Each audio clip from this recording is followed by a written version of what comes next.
Hello everyone, welcome to என் சுவை தனி சுவை. இன்னைக்கு நான் உளுந்தம்புட்டு ரெசிபி எப்படி செய்கிறதுன்னு காமிக்க போகிறேன்.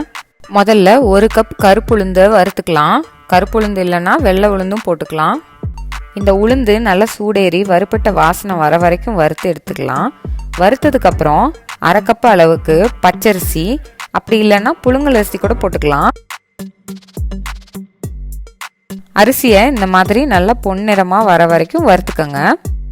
இப்போ வறுத்து வச்ச உளுந்து அரிசி ரெண்டையும் மிக்சியில் போட்டு அரைச்சிக்கலாம்.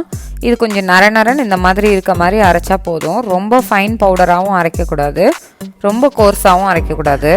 இப்போ இதிலேருந்து ஒரு கப்பு மாவு எடுத்துக்கிட்டேன். இதில் சும்மா ஒரு துளி உப்பு போட்டு கொஞ்சம் கொஞ்சமாக தண்ணி ஊற்றி இந்த மாதிரி பெதறி எடுத்துக்கணும். ரொம்ப தண்ணி ஊற்றிடக்கூடாது, கொஞ்சம் கொஞ்சமாக ஊற்றி இந்த மாதிரி பிசைஞ்சுக்கோங்க. இப்போ இதை பிடிச்சி பாருங்கள். பிடிச்சி பார்த்தா கொழுக்கட்டை மாதிரி வரும். இதை அப்படியே உதுத்து விட்டால் அப்படியே பவுடர் மாதிரி கொட்டிடும். இதை எப்படியும் ஒரு சல்லடையில் போட்டு சலித்து எடுத்துக்கிறேன். இதை ஒரு இட்லி தட்டில் இந்த மாதிரி துணி போட்டு ஒரு 10-15 நிமிஷம் வேக வச்சு எடுத்துக்கலாம்.